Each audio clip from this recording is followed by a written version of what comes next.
guys, welcome back to the Love in Dubai show. And right now we are in talks with a powerhouse of a woman. She's an Indian fashion designer and is the owner of the label House of Masaba and is the epitome of a boss lady. Welcome to the show, Masaba Gupta. It's so good to have you on.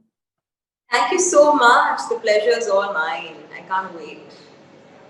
So, now your collection is dropping exclusively in Dubai tomorrow, House of Masaba. So can you tell us why Dubai of all places?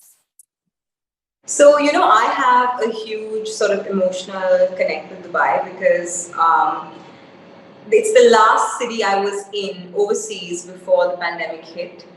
And literally the last event, the last pop-up, the last press show that we did with our work was in Dubai. So I thought that it would make so much sense to just come back to the city and, sort of, I know that things are not absolutely okay in the world, but they're also a little better and we have to move on. So I just thought that my first step into moving back into our favorite overseas market would be Dubai, and we really wanted to come back and make our first impression there. So this is going to be your spring-summer collection, right? Spring-summer 22. Yes. It's spring, summer, resort, whatever you want to call it. But it's basically everything that is, that can take you from your bed to the beach, except swimsuits though. We're doing a lot more like cover-ups, lots of kaftans, lots of just little bibs and bobs of separates put together that you can style the way you like. And essentially it's a really happy collection. When I looked at it, it just gave me so much joy, which is why and I thought of Dubai and I said, oh my God, it just fits perfectly. For sure. And that too, it's very trendy over here. And with summer coming, you just want like some nice light wear. And kaftans, of course, are always happening in the city. Yes. So can you tell us a little bit more about your collection and when did you start working on it and how long the collection has taken you? Just like, so, the collection is called Sanctuary and essentially Sanctuary. Okay. Sanctuary, yeah. And essentially what it means is that it's just like a safe place. I think we can interpret sanctuary to be many things. Yeah. And we can interpret it as per whatever's going on in our lives. But I think with me especially, it feels like a safe, happy place. Very green, very bright, full of hope, full of lovely birds and plants and just green and lovely and luscious, where life is really, really brimming, And I think that that's what it means to me. I love the colors because I have been wanting to do a wild collection for some time now. So lots of bright greens, lots of bright yellows. We have crazy reds. We have a brick red. We have mustards. You name it and we have that color. So it's actually almost like we're going back to what the House of Masaba really started off with, which is a lot of color. And that's what it is. There's lots and lots of fun things we've done. But I have to say one thing, that the collection has become a lot more, I would say, versatile in terms of the kind of people that can wear it. We've always been a very age-versatile brand. So we wanted young girls and women who are, middle-aged or slightly older. We wanted everyone to get a piece of it. So that's exactly what it is. It took me about, I would say 3 months to make the collection because everything is just so slow after COVID. I typically get a collection wrapped up in a month, but it's taking me. Wow. So 2 questions. Now, would you say House of Masaba is an extension of your personality, like you being vibrant and colorful and so chirpy, just like your struggles? Does everything translate into the collection, into your clothes, into your line? It really does. What's funny though, I have to say, is that I love black and white as a person. Oh. So I always say this, that I think in color. I'm not someone who wears color. I think in color. Like for me, if I have to make something for someone, the first thought will be like hot pink or like a bright red, But for me, it's always black and white. So I think there's 2 Masabas that play there all the time. But it is a piece of me because I just felt like the one thing that everyone needs in this day and age is just some peace and some joy, little bits and pieces of joy, happiness, something that makes them feel like summer, something that feels like a getaway. And a lot of us can't fully travel still, but at least it should be a vacation when you're wearing it, you know. So I think that's what it is. I think there you have your tagline, wearing your vacation. So nice. Yes. It just that just sells it. Like now I'm dying to buy it. And your collection, honestly, like it's not very, what's the word, it doesn't make you feel uncomfortable in any sense whatsoever. Like it's just, the fitting is so nice and airy and breezy, and just it makes you feel good. I just bought one of your pieces, and it just, like, you can see, like, you're wearing a House of Masaba. Like it just speaks. No, and you know, the other thing is I want women to feel like themselves in my clothes. I just feel like sometimes brands can make a woman feel a bit uncomfortable, out of place. Am I wearing the right thing? You know, I don't want a woman to second when she's wearing a House of Masaba. So yeah. You have aced in that then. Also, of course, like, because you're dropping it in Dubai, any prints we can expect that have been inspired by Dubai, or any cuts and designs? You know, the colors, there's a lovely, it's like in between a sand and which really is my favorite color from the whole collection. And that's actually my ode to Dubai, because when I think of Dubai, I think of just brown, beige, you know, sand dunes, and it's a very, I don't know how to say it, but it's got a very calming effect on me. It's true. I mean, every time I land in Dubai from the aircraft, I am just so happy, because I'm just like, I am home. And this is not just because of the malls, but it's because of how peaceful Dubai really is. But you know, at the same time, it also reminds me of inclusivity, because Dubai is such a melting pot of various cultures. There's so many different kinds of people that live there. You have different types of people that you see on the street. You have food of every kind. So I think for me and my brand, I find Dubai the one-stop shop where you can talk to any kind of woman. You know, you have the Arabs, you have Indians, you have, you know, Western, Italians, Asians, yeah. Aliens, you name it, and those people are there. So I think that to me is the magic of Dubai. But yeah, the one color it reminds me of is that sand and oatmeal kind of beige. Okay, so we can expect a lot of colors, and then a lot of sandish colors? Yes, a lot of sand colored. It's a very desert safari kind of vibe. Oh, I'm so excited to see this collection. And you have a ton of awards behind you. Yes. Was that planned? Listen, this is the best light in my office, I swear to God. My whole office is just like a dark space. I don't know why. But we were like, where should she sit? Where should she sit? And I was like, this is where the window is. She should sit right here. Right next to me. But yeah. This happened to me right next to you. So so what are these awards for? Well, there's a bunch. There's something, most of them are like Women's Achievers Awards. There's Fashion Designer of the Year. There's Fashion Icon of the Year. But there's one that's which I got from Mr. Manmohan Singh, who is the former Prime Minister of India. Oh, wow. So that is Business Excellence Award in fashion. But yeah, most are around like being trendsetter, fashion entrepreneur, path breaker, disruptor, all that is up here. Oh, definitely. It's not just for the sake of it. You definitely are. And also, any interesting stories behind one of the awards that anytime you look at it, you're like, oh, this one was special. Okay, so I think there's lots, because I always tend to have like a format every award function. But this one here, it was the Grazia Millennial Awards for Fashion Entrepreneur of the Year. And I remember when I was going for this event, and I decided that I will not eat anything that makes me bloat, because I was wearing, I swear to God, the tightest nude color dress. And I was like, this is like skin. And if I eat anything or I just like binge on some sugar, it's going to go downhill. And of course I did that. And I went on to the stage and I said, guys, I'm sorry, but I cannot hold my tummy in any longer. I need to breathe. So please forgive me if you see a giant belly. But I was just like, But then once I said it out loud before my speech, I was just so relaxed, and then I could enjoy the rest of the evening. So did you stop sucking in during that speech? No, yeah, I did, because I was like, okay, guys, it's out of the way now. Let me thank you now.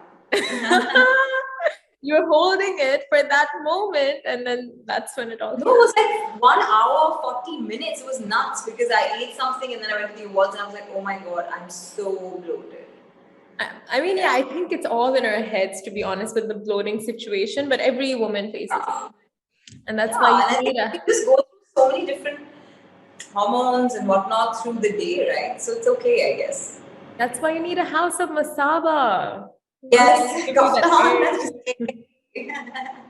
eat and eat and eat, and the bloats will never show.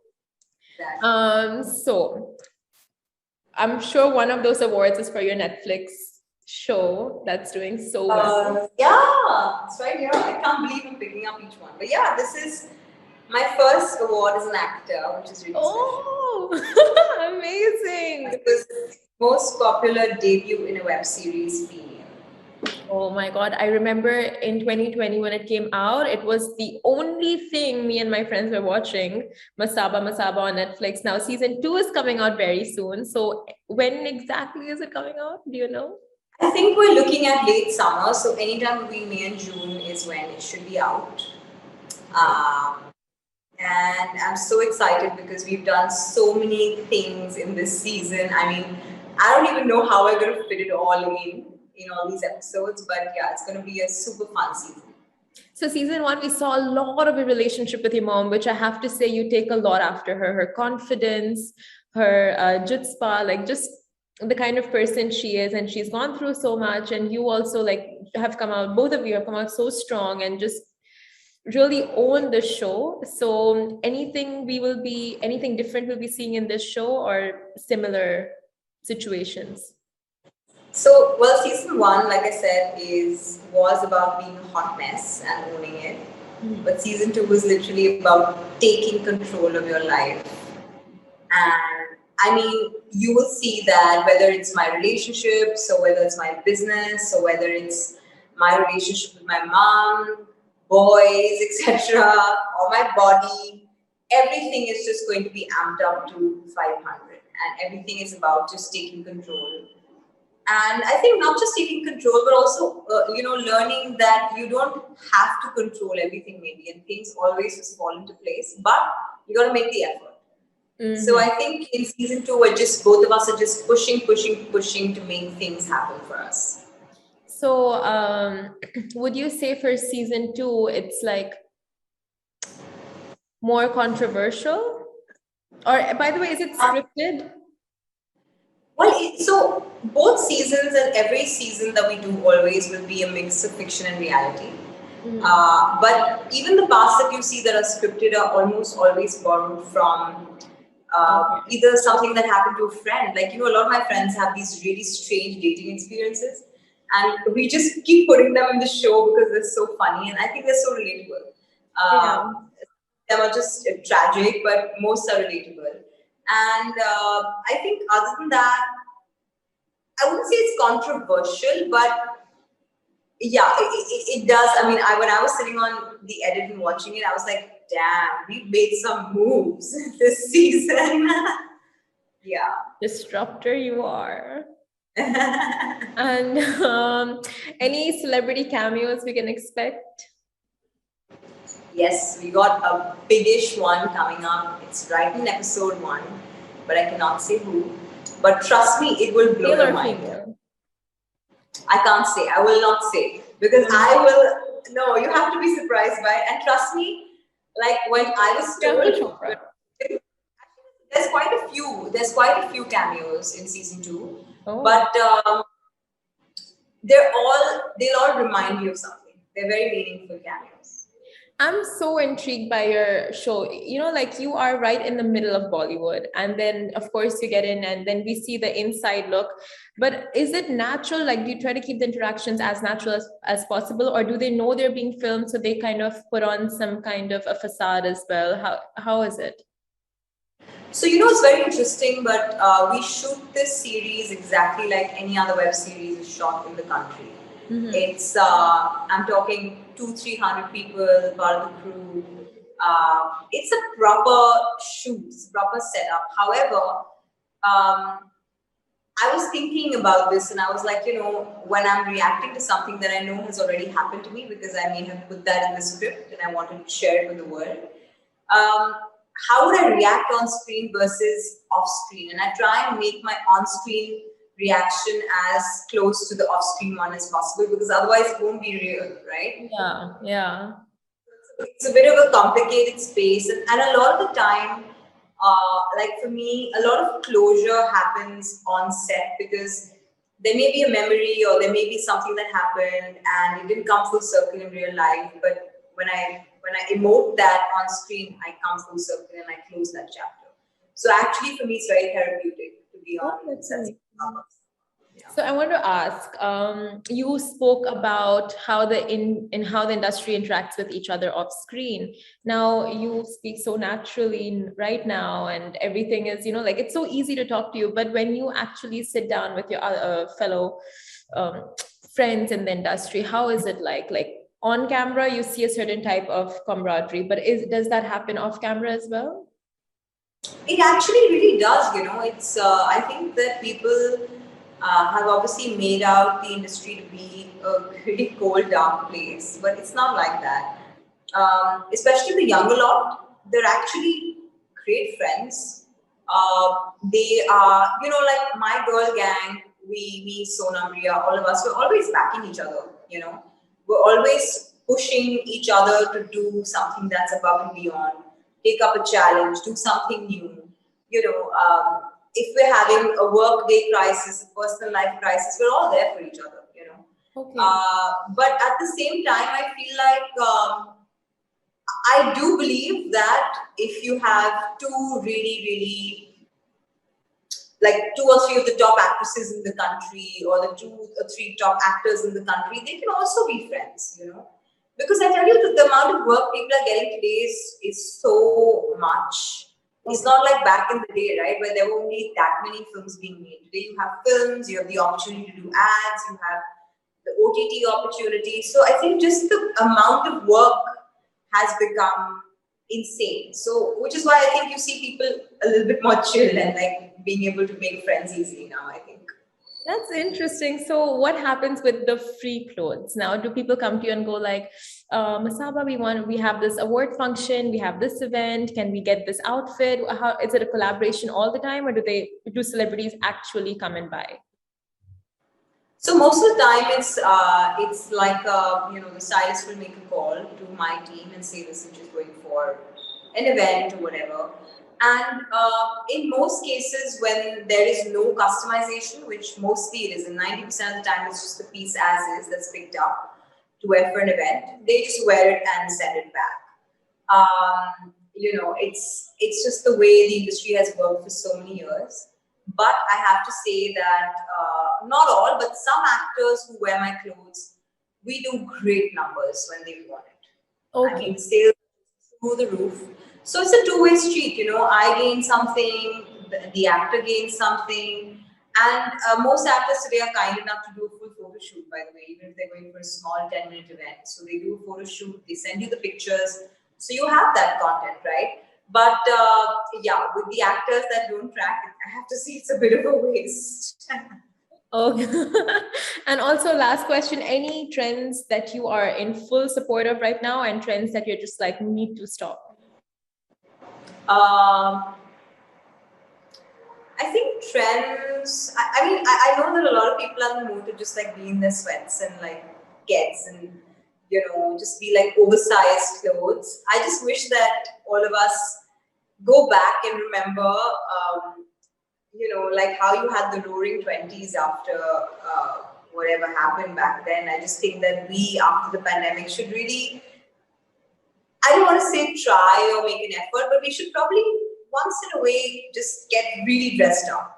So I think the one trend I really want to see is just people wearing the most beautiful dress they own, the most beautiful hairstyle they have, the most beautiful lipstick they have, and just go out there and live your life. I think that's my motto and that's my agenda for this year, because I truly think we've had a really hard 2 years, really, really hard. Oh, 100%. And the fact that we've overcome all of this on the other side, it's a celebration. Yeah, but I mean, I can tell you a makeup trend that I can get rid of is probably baking. Baking? Yeah, I don't get it. Like, I just find it. Why would you want? I just like people's face to be warm and nice in the color of the skin. I just think baking makes it a bit whitewashed. Right? It makes it super cake, in my opinion. Yeah, so I think just I would love some natural, just easy makeup would be nice. The natural look, and of course your vacation collection that we can't wait. It's dropping tomorrow, and it's where is it going to come out again? Can you give us some details on that? So we're launching it at Meraki on the 16th of March. Yes. Which is, and we're launching it from 11 to 7. And I will be there personally from about 11 to 2. So do come. And it's going to be really fun. We're making it really interactive. It's the first time the brand is doing such a big event in 2 years. And yeah, so do come. That's so exciting. So 16th of March, guys, Wednesday, mark your calendars, which is tomorrow. And of course, Masaba, Gupta, thank you so much for joining us on the Lovin Dubai show. It was great having you on, and the conversation was very sweet. Thank you so much. Pleasure was all mine. I'll see you soon. See you, and thanks for watching, guys.